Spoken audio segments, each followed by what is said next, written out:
किसके बारे में? प्रत्यावर्तक।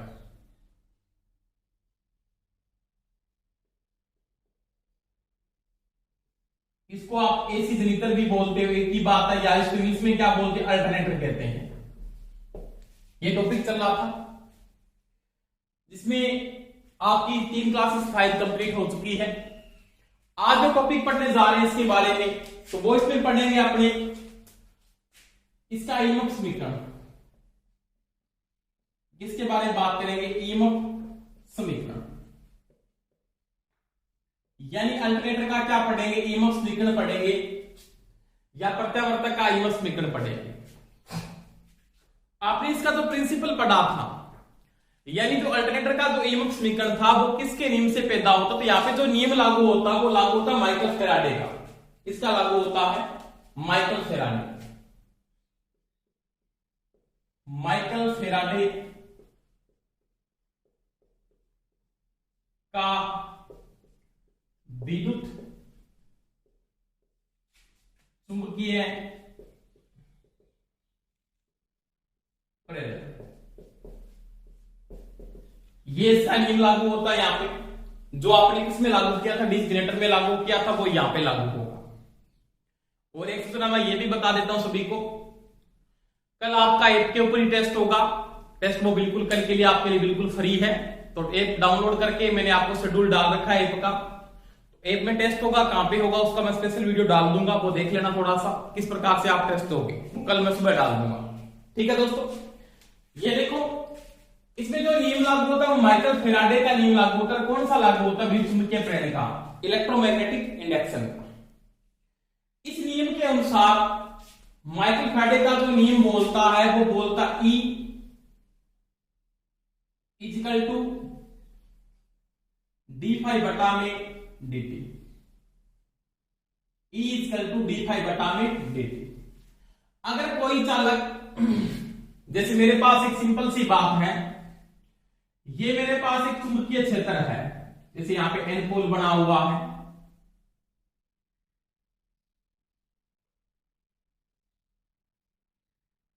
ये इसका S पोल बना हुआ है, इसके बीच में आपने आर्मेचर को स्थापित कर दिया या चालक को स्थापित कर दिया। E equal to D phi बटा डिफरेंस ऑफ फ्लक्स बटा डिफरेंस ऑफ टाइम होगा, तो उसमें क्या होता है? इलेक्ट्रोमोटिव फोर्स जनरेट होता है, और वो इलेक्ट्रोमोटिव फोर्स की जो वोल्टेज पैदा होती है वो ऐसी प्रकार की कौन सी वोल्टेज पैदा होती है? वो एवरेज वोल्टेज पैदा होती है। यानी मैं लिख सकता हूं E equal to D phi बटा में dt। डिफरेंस ऑफ फ्लक्स बटा डिफरेंस ऑफ अगर टाइम होता है तो उसमें क्या होता है? इलेक्ट्रोमोटिव फोर्स पैदा होता है, और वो एसी का कौन सा मान पैदा होता है? तो वो पैदा होता है औसत मान या एवरेज वैल्यू पैदा होती है। समझ में आ गई दोस्तों मेरी बात? अब ये D phi difference of flux maximum कितनी बार होता है एक चक्कर के अंदर? यानी मैं यहां पे लिखूं, अगर मैं बात कर रहा हूं, अगर इस चालक को मैं यहां पे घुमाता हूं, यहां पे ये जो चालक है इसको आप रोटेट कर रहे हो, क्या कर रहे हो? रोटेट। इसको आपने हैंडल के द्वारा घुमा दिया, तो डिफरेंस ऑफ फ्लक्स एक चक्कर में कितनी बार होगा? 2 बार होगा मैक्सिमम, एक N पोल पे एक S पोल पे। एक चक्कर में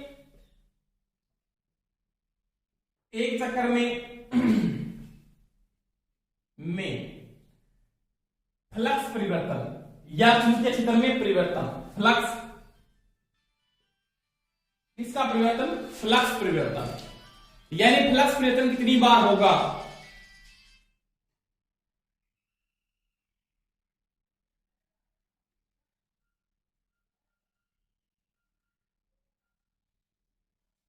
एक चक्कर में जो फ्लक्स परिवर्तन होगा, फ्लक्स परिवर्तन, वो कितनी बार होगा? तो यहां पे अगर 2 पोल है तो ये 2 बार होगा। 3 पोल तो हो नहीं सकते ना, 1 पोल हो सकता। पोलों की संख्या किसमें होती है? जोड़ों में होती है या सम संख्या में होती है? निम्नतम पोल आपकी कितनी होती है अल्टरनेटर में? बताना। 2। अधिकतम कितने होते हैं? 40।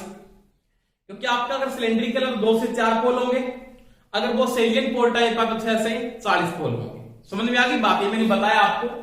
तो एक चक्कर में जो फ्लक्स का जो परिवर्तन होगा वो कितना होगा? वो होगा P5। कितना होगा? P5। P5 का मतलब इतने पोल है उतनी बार ये आपका फ्लक्स क्या होगा? बदलेगा, यानी क्या होगा? P5 होगा। कितने पोल? हाँ, दूसरी बात, समय, एक चक्कर का समय,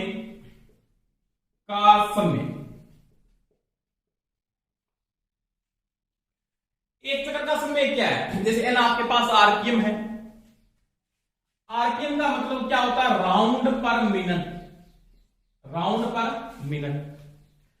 अगर ये आरपीएस में चेंज करना है, एक मिनट में कितने चक्कर है? समझ में आ गई दोस्तों मेरी बात? यानी एक मिनट में वो कितने चक्कर पूर्ण कर रहा है, तो आपका एक आरपीएस अगर चेंज करें, एक आरपीएम है ये क्या आरपीएम है?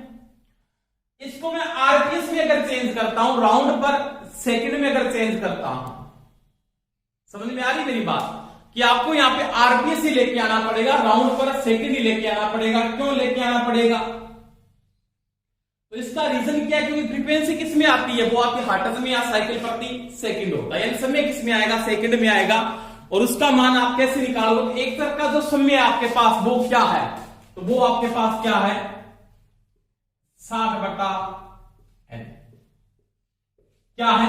60/n। यानी एक चक्कर का जो टाइम है वो आपके पास क्या होगा? वो होगा 60/n। और किस में आ रहा है ये होगा आपके पास आरपीएम में, राउंड पर मिनट, आरपीएम। समझ में आ गई दोस्तों मेरी बात? यानी एक चक्कर का टाइम 60/n होगा। किस में लेके चलिए? आरपीएम में, आरपीएस में चेंज कर सकते हो आप। समझ में आ रही दोस्तों मेरी बात? अब यानी मैं ये लिख सकता हूं ई एवरेज बराबर यहां पे क्या? ई average equal to P5 60/n। क्या लिख सकते हो? 60/n। अब जैसे इसको आगे हल करोगे तो ई एवरेज इक्वल टू क्या आएगा आपके पास? तो ये हो जाएगा P5n/7, P5n/7। यानी एक चक्कर का जो इलेक्ट्रोमोटिव फोर्स है वो आपके पास ये है। अब ई एवरेज जो पैदा हो रहा है, यानी एक चक्कर में आपके पास आपको समय लेके चलना है, एक चक्कर का जो किसमें आएगा? सेकंड में आएगा। एक चक्कर का जो समय आपके पास वो 60/n है, यानी वो टाइम आपके पास जो समय आ रहा है यहाँ पे, यानी एक चक्कर का जो समय आ रहा है वो आपके पास क्या है? 60/n है। तो उसकी तो वैल्यू आप पुटअप करने के बाद आपके पास जो ई एवरेज की वैल्यू आ रही है वो किसके बराबर आ रही है? वो आ रही है P5n/7। तो यहाँ पे ई एवरेज इक्वल टू क्या? इसके बाद देखो, आपने पढ़ा था फ्रीक्वेंसी के अंदर, किसमें पढ़ा था? फ्रीक्वेंसी में। और फ्रीक्वेंसी में क्या पढ़ा था? एफ बराबर क्या होता है? Pn/120 होता है। F इक्वल टू Pn/120 यही होता है ना। n बराबर क्या लिख सकता हूं? 120 F बटा में क्या लिख सकता हूं? P। तो ये लिख सकता हूं। यदि मैं अगर n को यहां से हटाता हूं, किसको हटाता हूं? n को। n किसका मान पुटअप करूंगा? 120 F बटा में क्या लिखूंगा? P। तो यहां पे जैसे आप n की वैल्यू लिखोगे P5 n किसका क्या लिखोगे आप? 120 इंटू F बटा में 60 और बटा में क्या आ जाएगा? वो P। समझ में आ गई दोस्तों मेरी बात? तो यहां पे जैसे आप n को हटाते हो, n किसके आप n की वैल्यू को लिख सकते हो? बिल्कुल लिख सकता हूं। तो ये से क्या होगा? कैंसिल हो जाएगा, 2 से कट जाएगा, P से P कट जाएगा। आपके पास ई एवरेज बराबर क्या आ जाएगा? 2πf। ये आपके औसत मान के बराबर आपको यहां पे क्या होगा? प्राप्त होगा। यानी ई एवरेज इक्वल टू क्या होगा? 2πf होगा, औसत मान किसका? एसी का। अब देखो, अगर ये वैल्यू आपको प्राप्त हो रही है, अगर आपके पास एक चालक में प्राप्त हो रही है, अगर एक चालक में है तो जेड चालकों में क्या होगा? तो जेड चालकों में ई एवरेज। तो क्या लिखोगे? एक चालक में अगर ये, तो ई एवरेज बराबर आगे लिख सकते हो आप 2πf इंटू में क्या लिख सकते हो? जेड। क्या लिख सकते हो? जेड। तो जेड चालकों में इसका मान बढ़ेगा। अगर एक चालक में आपके पास क्या है? ये एक चालक का है, किसका है? एक चालक का। तो जेड चालकों में क्या होगा? तो जेड चालकों में एवरेज बराबर 2π5f जेड होगा। अब देखो, आपके पास कोई भी एक चालक है, एक चालक आपने डाला, जैसे आपके पास ये एक चालक है, जैसे आपके पास स्लोट बनी है, स्लोट कटे होते हैं ऐसे स्टेटर के अंदर, ये स्लोट है, स्लोटों में आप एक चालक को डाल दे, इस चालक को डाल, इसकी दो एक्टिव साइड होती है, इससे ये कोयल होगी पूरी, ये कोयल डालनी मान। अब एक चालक में क्या है, दो टर्न होते हैं, टर्न का मतलब होता है ये दो एक्टिव साइड होती है, तो ये हो गई एक, इसकी ये होगी, एक और दो, तो Z इक्वल टू क्या होता है, तो Z इक्वल टू होता है 2T, क्या हो सकता है 2T, तो Z बराबर क्या लिख सकता हूं, 2T लिख सकता हूं, इसका मतलब E और H बराबर मैं ये भी लिख सकता हूं, क्या 2 फाई F, Z की जगह क्या लिख सकते हो, इनटू में क्या लिख सकते हो 2T, T क्या है, टर्न है, T यहां पे क्या है, टर्न है, ये चीज का ध्यान रखना, और Z इक्वल टू 2T होता है, आगे लिखोगे E और H equal to 4 phi F T, तो ये होगा किसके बराबर, E और H बराबर। समझ में आ गई दोस्तों मेरी बात। अब आपको पता है औसत मान तो एसी का काम नहीं आता है, का काम आता नहीं आता है, एसी का औसत मान काम नहीं आता, तो कौन सा मान काम आता है, एसी का कौन सा मान काम आता है, प्रभावी मान काम आता है, तो इसको प्रभावी मान में आप क्या कर सकते हो, कन्वर्ट कर सकते हो, किसमें कन्वर्ट कर सकते हो, प्रभावी मान के अंदर, कैसे, तो जैसे आप इसको प्रभावी मान में कन्वर्ट करते हो, तो आपने पढ़ा होगा फॉर्म फैक्टर, इसको पढ़ा है फॉर्म फैक्टर,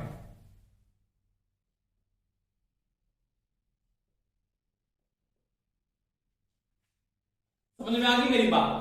और फॉर्म फैक्टर का मान क्या होता है, तो फॉर्म फैक्टर का जो मान होता है वो किसके बराबर होता है, वो होता है आपके पास बी आरएमएस बटा में बी एवरेज, यही होता है बी आरएमएस बटा में बी एवरेज, इसका मतलब फॉर्म फैक्टर का मान फिक्स है 1.11 इंटू में क्या लिख दो बी एवरेज बराबर क्या आ जाएगा, बी आरएमएस, ये होता है, ये मैंने समझाया आपको पूरा ऐसे थ्योरी के अंदर। अब क्या करोगे आप, इसको क्या करोगे, फॉर्म फैक्टर से क्या कर दोगे, गुणा कर दोगे, इससे गुणा करोगे फॉर्म फैक्टर से, तो ये हो जाएगा ई आरएमएस बराबर क्या, एवरेज वैल्यू तो आपके पास है 4.5 FT इंटू में आ जाएगा 1.11, देखो ई आरएमएस इक्वल टू वैल्यू आएगी वो क्या आ जाएगी 4.44 FT, ये होगा इसका ई आरएमएस के बराबर। समझ में आ गई बात। अगर मेरे को ये नहीं दिया ऑप्शन के अंदर, ये कंडीशन आपको वहां पे अगर नहीं दी हुई है, ई आरएमएस बराबर ये कंडीशन आपको नहीं दी हुई है, ये एक नंबर समीकरण मान लो, ये भी यूज हो सकता आपको, ये नहीं दी आपको कंडीशन ये भी दे सकता है क्या, ई आरएमएस बराबर क्या, जहां तक अगर आप यूज करते हो, यहां तक इसके साथ जेड के साथ अगर यूज करते हो तो जेड के साथ गुणा करोगे तो क्या आएगा यहां पे, तो फिर आएगा 2.225 F, क्या आ जाएगा यहां पे जेड, क्या आ जाएगा Z, E RMS equal to 2.22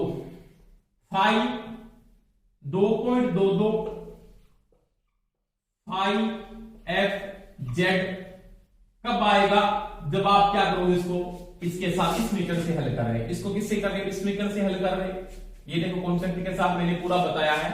E RMS equal to, जब इसको फॉर्म फैक्टर से गुणा किया मैंने, तो आपके पास अगर जेड के साथ वैल्यू आएगी तो वो आएगी 2.22, तो ये समीकरण भी आपके काम आ सकता है, ये वाला समीकरण, तो ये भी बिल्कुल राइट है, ये समीकरण भी बिल्कुल क्या आपके पास राइट है। अब देखो, अब इसके साथ अगर इस समीकरण को आप यूज करते हैं, इस कंडीशन के अंदर आपके पास फुल पिच की वाइंडिंग होनी चाहिए। अगर इन दोनों समीकरणों को आप यूज कर रहे हो ना, इन दोनों समीकरणों को अगर आप यूज कर रहे हो, तो आपके पास जो वाइंडिंग होनी चाहिए वो पहली बात है फुल पिच की वाइंडिंग होनी चाहिए। कौन सी वाइंडिंग होनी चाहिए, फुल पिच।